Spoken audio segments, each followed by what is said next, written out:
We had been looking for new furniture for the house. We went to Goodwill, and we had found this beautiful, like a sterling silver pewter carousel. It had little horses around it. It was a music box. The inner column was a mirror. It was gorgeous. You could wind it up and listen to it. It was $5 at Goodwill. And I was like, ha ha ha, that's haunted. I have to buy it. That was so cool to buy spooky stuff. Again, at that stage of life, that was where I was at. I didn't have a fear. I thought it was funny. Like people who play with Ouija boards, same idea. So I bought this thing and we brought it home, and it was really right after that when some of the stuff started to happen. Doors opening and closing, blinds just randomly falling off the window when they were set up just fine for months. We heard footsteps in the attic. We had like electronics that would power on and off with no explanation. The worst and most obvious to me was me and my girlfriend had been in the kitchen and we were cooking. No one else was home. And yet we heard a loud boop, boop, boop, boop, boop, boop, like something falling down the staircase in the house. We freaked out. We go look and there's nothing there. The other dog wasn't out, no people were home, nothing. But we both heard it loudly, and it was obvious. We started talking about all the crazy, weird, spooky things that had been happening in this house. We had seen some strange stuff. At that season of time, there had been a lot of oppression. The chaos of what was happening was way more than anything I'd ever felt, and I wanted it to end. Later on, I couldn't stay in the house. I had to get out for a while, so I went back home, back west, to see my family and spend some time with them. This is before Thanksgiving that year, and that's when a bunch of other crazy stuff started to happen. When I was home, I got into a argument altercation with my dad. I got really drunk.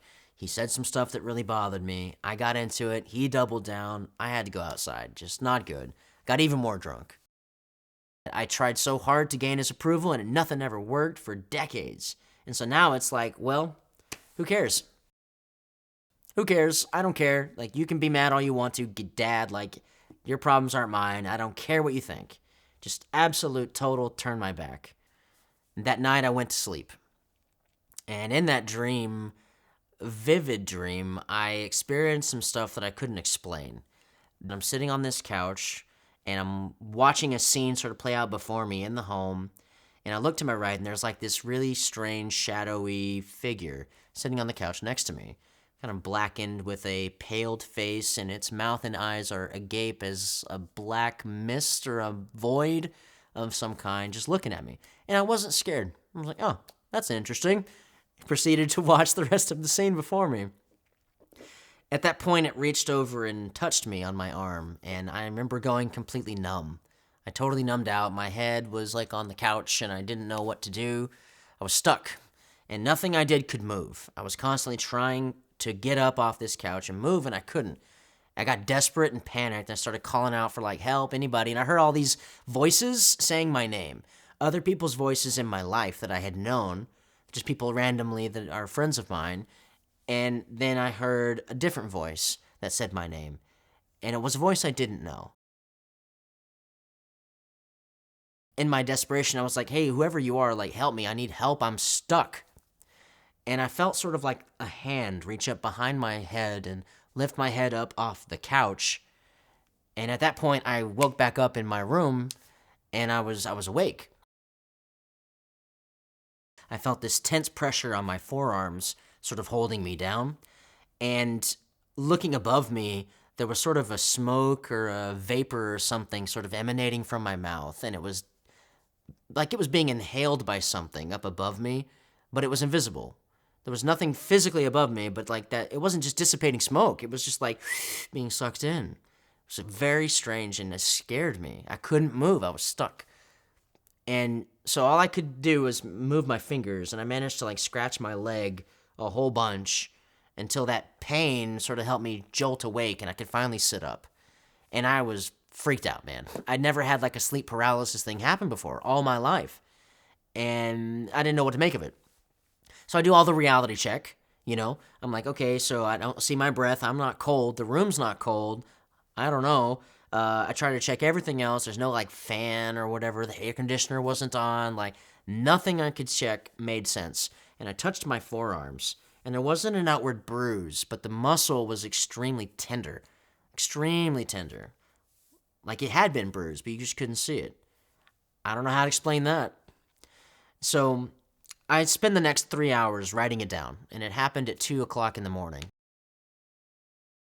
But all that weekend ends, I go back home to Austin, and I start to talk about it to the roommates at that time. So my girlfriend at the time and the other people we lived with. And we talk about it. I'm like, hey, this weird thing happened to me, and I don't know what it means.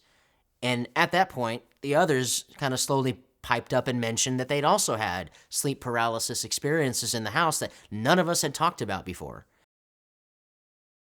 But the ultimate goal of this entity, best that I can understand, and I'm not a demonologist, but the goal always seems to be breakdown and division. Like that is what their goal is. So breakdown and division within the home between all of us that had been living there. Well, that was happening for months. Breakdown and division within the self. Definitely. I hated myself more than ever, and it culminated with me trying to kill myself. Again. Substance abuses, addiction spending, all of that escalated and escalated. And more than that, the spooky experiences were not just a me thing, they were everyone. So, looking at it that way, we talked about it as a household, and we decided, without much doubt, this thing gotta go. Like, whether or not this creepy carousel was the reason, it needed to get out of here. And so I grab it and I go outside. I didn't want to put it in my dumpster, way too close to home. So I take it down the street, and I go a couple houses down, 4 or 5, and I start to see that there's like a big industrial dumpster next to this house. I guess they're remodeling. It's like, cool, that's the perfect spot. And then I look over to the right, and I notice that there's an orange street light out front. I'm like, oh, that's weird. I walk up closer, get past the trees, and I see that house was the exact same architectural design as our house was. Like, it's built the same format, you know? Now I'm getting freaked out, because in my dream, I saw an orange street light, street dumpster there, and then the house that I thought was mine. Same architecture. And then I go over to this dumpster to put this carousel in, and I see that inside it are these beautiful cherry wood cabinets with like notable brass hardware on them. And that was the exact same image I saw in my dream. Those cabinets. I freaked out, man. I panicked. I threw it in there to the bottom of that dumpster best I could, and then I ran back home, and I told them about what happened, and I was panicked. I was crying. I couldn't breathe. I didn't understand. And so after that experience, I went outside to have another cigarette because I was stressed. And I sat out there trying to process, and I'm shaking physically. And I fall onto my face on the ground, and I prayed for the first time in, I don't know, a decade more. I honestly, earnestly prayed. And it may have been the first time in my life that it really was that way. And all I could think of was to say that something showed me that vision, that dream. And whatever it was, I wanted to know. I wanted to know what its name was. Whatever God you are, tell me your name, and I'll worship you. And that was what I said.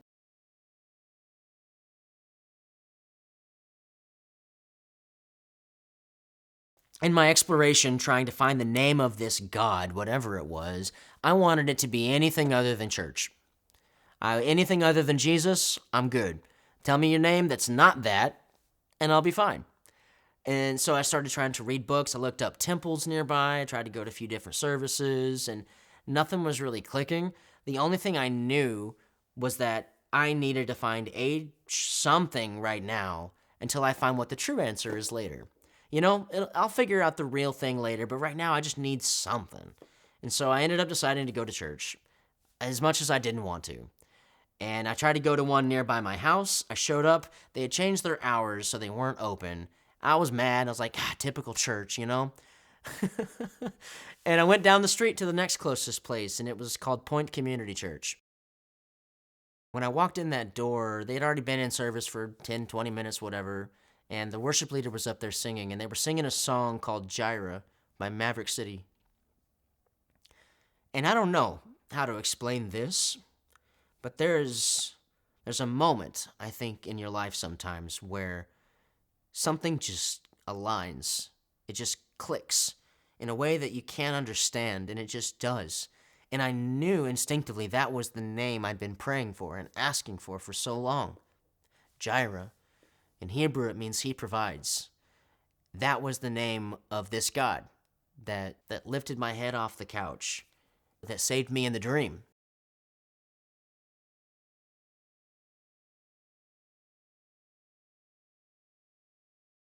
Coming to this new stage of life, I had all of my pre-existing ideas about what it meant to be a Christian. See, I'm somebody that likes to do drugs and likes to get drunk and loves to smoke weed and porn and all the things. I don't want to lose any of those. I don't want to give those up, but that's what I have to do to be this Christian thing. There's a checklist. That's what I had been taught. And yet, when I came into this new space, I'm long-haired, tattoos, painted nails, I wear goofy clothes. Like, I knew I wasn't going to fit in, and I almost didn't want to. I wanted these people to reject me so I could go somewhere else, maybe a Buddhist temple or whatever. Like, I'm going to be my authentic self, and if they can't handle it, cool. That's exactly the proof I needed.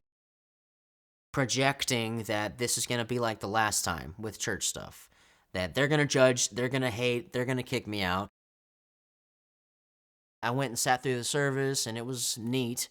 I was emotional, sure, but it's like, it's church. Like, I'm not doing this. So I went to explore other places for several weeks, nearly a month. I went to try a couple different, like, Catholic or other types of services to find something else that was not that. And not one time did I have that alignment that I felt when I heard that song, Jireh. Not one time did anything click in such a way. So I had to go back. I had to go back and get more of that, whatever that was. I think what seems to have been different here was I got welcomed into their homes. I got invited to get dinner. People called me. They never once made me feel judged or not good enough. They constantly redirected to the gospel and to Jesus. That there is no checklist. What do you mean? Like, all the Bible is a bunch of do's and don'ts, right? Like, it's the 10 Commandments, it's the Sermon on the Mount. Like, come on. You can't tell me that. I'm good enough? I've never been good enough. I can see it now. They were right, and they were trying to give me truth that I wasn't ready to see. Every time in my story where, like, there's a brush with, God showed up for me. And in those moments when I recognized it, I saw it, like, oh, that's cool, that's a God thing. Nope. Walk away. That happened over and over again. I betrayed it, and I didn't have an interest. I had to wear the mask. For the moment that someone got to peek behind, they'd hate me just like I hate myself. They would see all the reasons I suck just like I saw the reasons I suck. And instead of trying to work on it or doing things that would improve my spirit or my life, nah, we're going to paper mache over that. We're going to add layers to this mask as much as we can. It's easier, and it avoids a lot of taking accountability for how I had lived or who I was.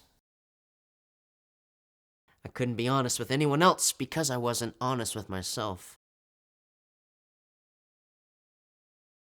The partner I'd had at a time, we'd been together for 3 years, truly an amazing woman. We didn't agree about a lot of things in life, but nobody I've ever met more loyal and more willing to give me a shot when I sure didn't deserve it. I misused that relationship so badly. Self-sabotage, self-destruction, being a terrible person, being a terrible partner, licentiousness, all these things just exploded. The thing I desired most was connection, and yet I took every action to prevent that. I'd apologize about stuff, but it wasn't genuine, and people who were close to me could see that. They could see how hollow I was. I wanted to do more risky and crazy things. It's like I just never learned my lesson. That need, that hollowness of I need more is never satisfied. And just because you think if I get this one thing, it's enough. If I hit this scratch-off ticket and suddenly I make $100, I'll never buy another one. You think that. That's not how it always works for people. It's not. You need more. I needed more. And all that time I'd been going to church and doing this like Christian thing. I was like, I'm going to keep doing what I'm doing. The near decade of living, just building to this point of extreme danger for myself and for others around me too. It was unsustainable. I lived this life of keeping secrets so long that I became bored with it. My girlfriend at the time got every reason to be suspicious and went through my phone and found a lot of nude images of partners from the past, of different types of pornography and other types of content that I had kept without her knowing, and had like a photo vault secret thing, just all kinds of just sneaky, gross, and insane behavior. She had called an intervention with some of my friends. I had been building and building on this mask and veneer of secrets for so long. All those years of sex addiction, escalation with pornography, unhappiness and discontentment. It just kind of like came flooding back and washing over me. And I had to tell them all about, what I had been doing. This rock bottom I had experienced was deeper than those before, because I lost friends, I destroyed myself. It was embarrassing. That shame, it was truly insane. And it just destroyed her, it destroyed me, and it just wrecked that relationship. There'd been several in my life, but this was the biggest rock bottom. It was so fascinating. It's one of those things where I kept getting in my own way, projecting that this is going to be like the last time with church stuff. That they're going to judge, they're going to hate, they're going to kick me out, and so I'm just not going to tell them about this. That slow cycle has happened several times.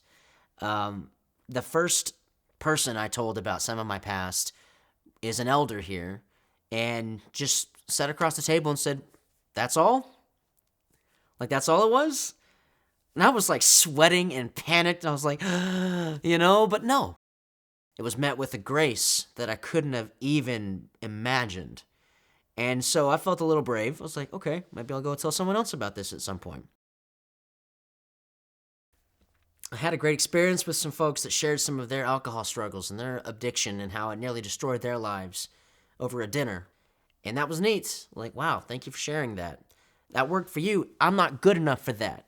There's nothing I can try hard enough to let this go. Because I had tried to quit, and I couldn't. And so that night I went home and I got drunk on my kitchen floor and I just collapsed in a pile. Even though we've been talking about being sober the whole night. Couldn't do it. I can't do it. I'm not strong enough. Next morning I come to this same church again, and one guy that I barely knew, again, came over and prayed for me. And he didn't understand why. He felt compelled. And he said that the word he wanted to pray was peace over me. And I told him about what happened that night before. And he had prayed for some of the desire to leave, the taste for it to leave. That even in the future when I were to try it, that it wouldn't satisfy anymore.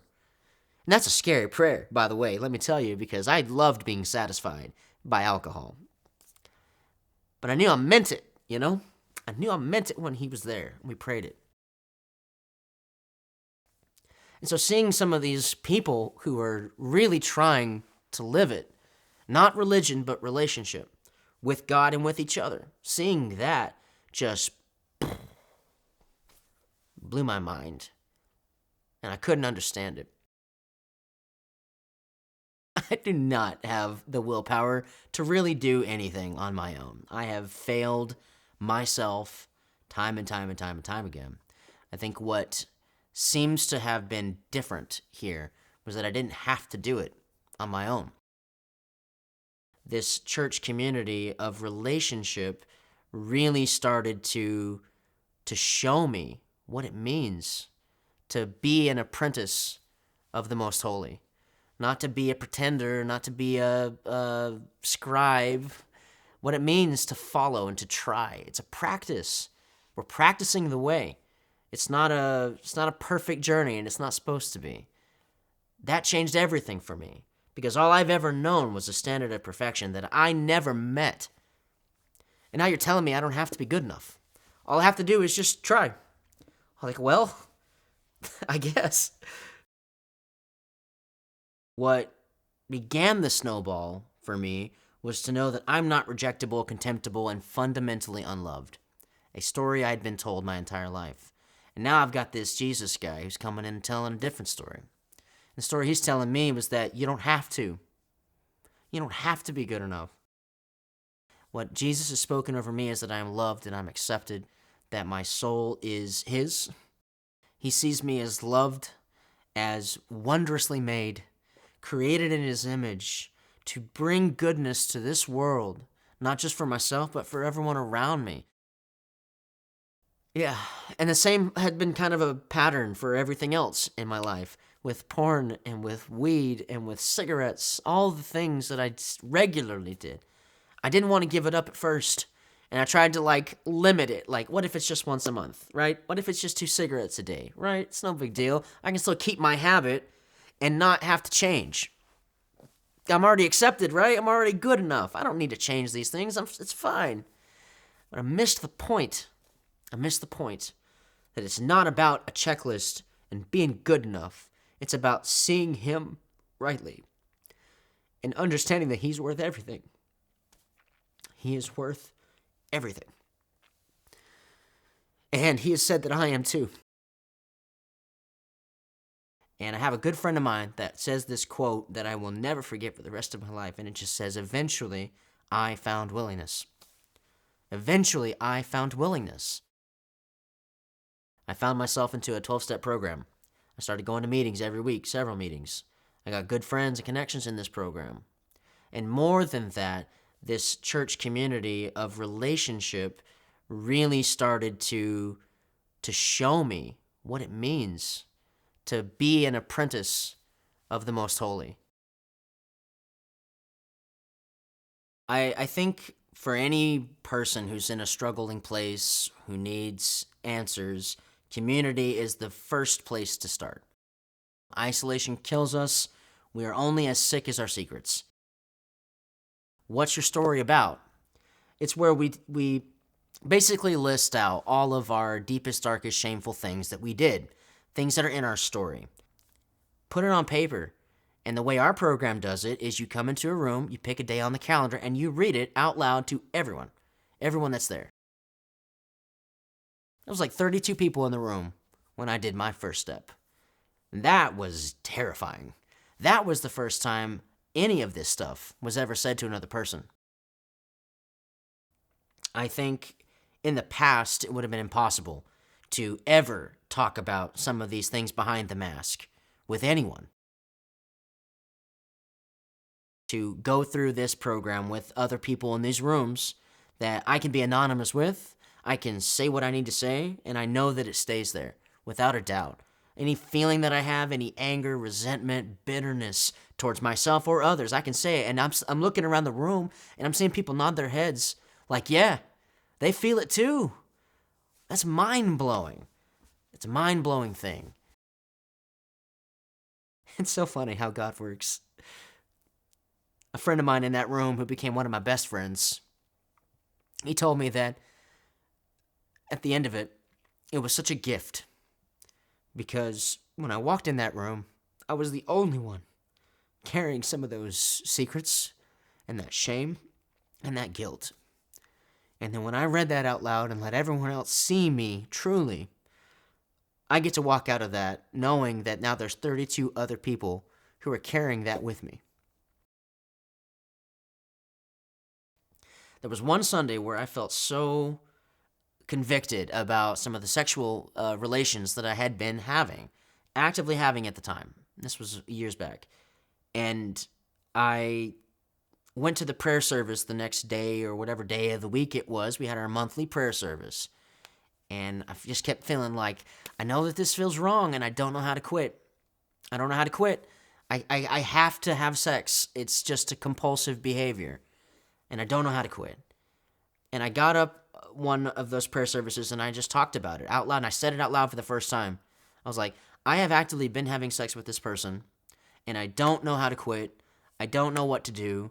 If I ended up with this person, there'd be another one. That's historically been the case. And I just can't get off this roller coaster. But none of it's what I want. I want a meaningful, deep, serious relationship with Christ and with a person. That's what I want. And this is in the way, but I can't let go. And I sat up in the front crying and talking about it. And everyone came up to the front and put their hands on me and they prayed. They didn't pray for like, oh, Lord, help this person find forgiveness for his sins. It was sort of what I expected.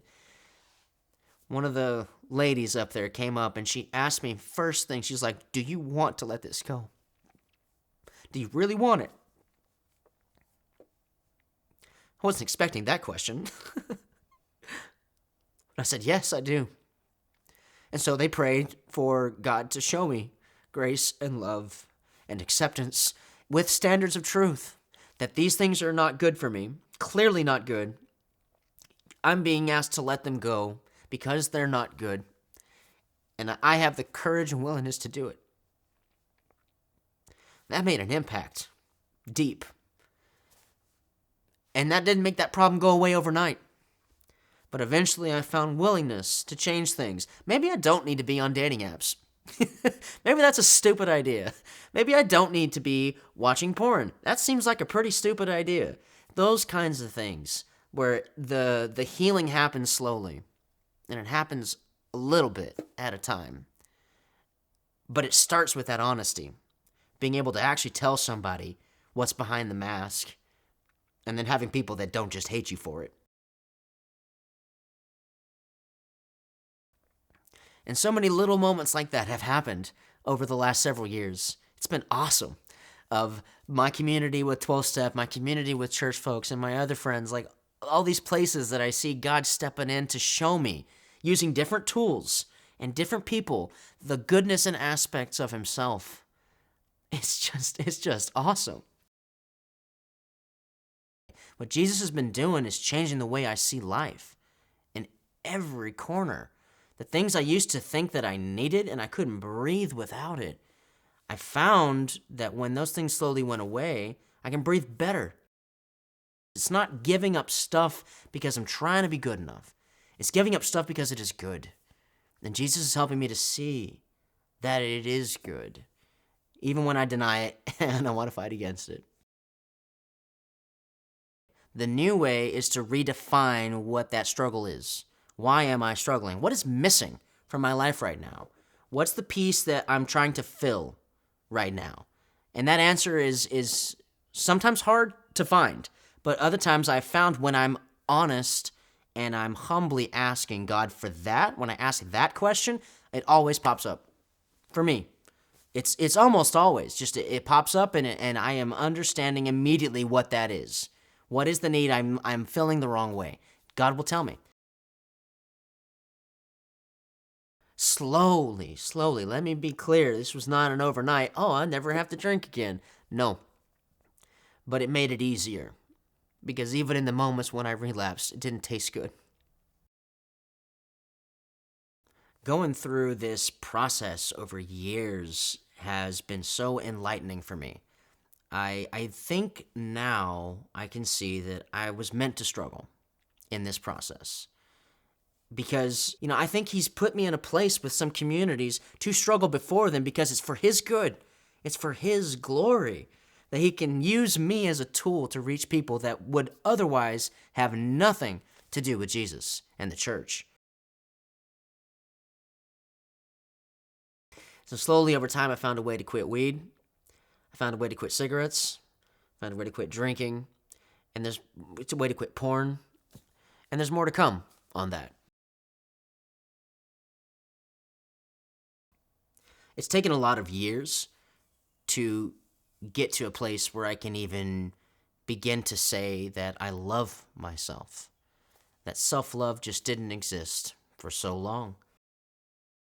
Now it's almost a daily part of my life to reveal to others my true self and who I was, who I am. That's powerful and that's freedom.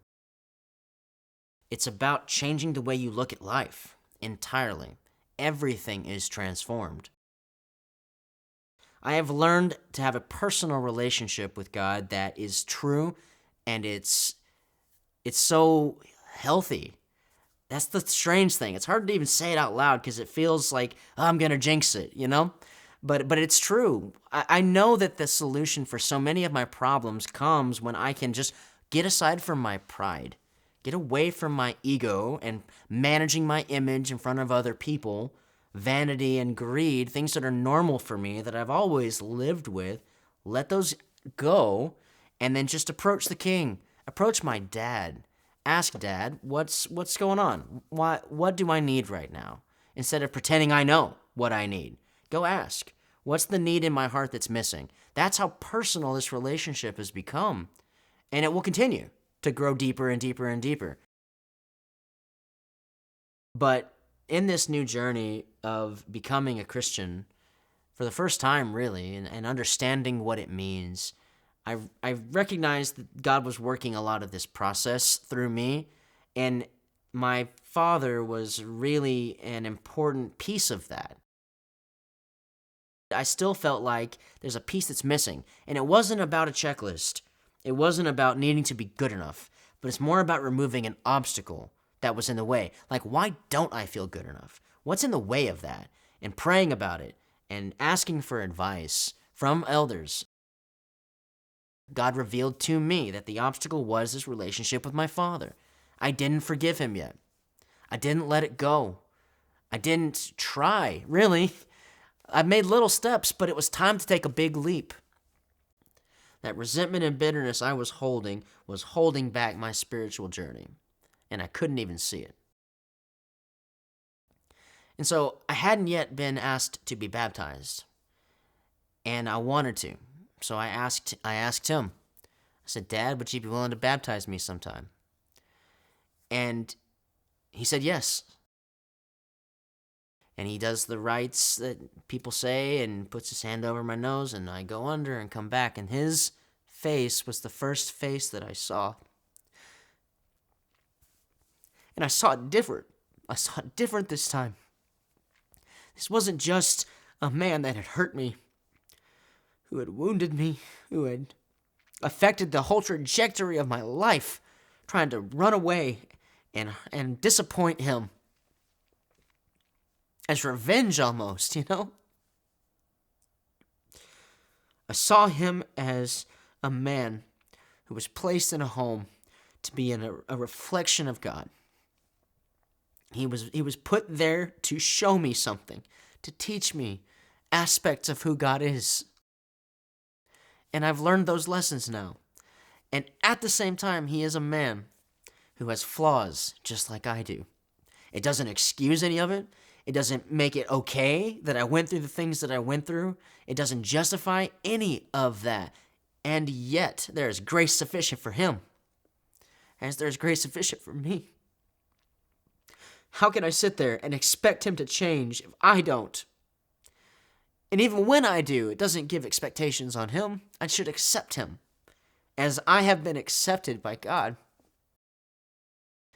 And then I've seen our relationship flourish over this last year and a half, ever since then. And it's amazing.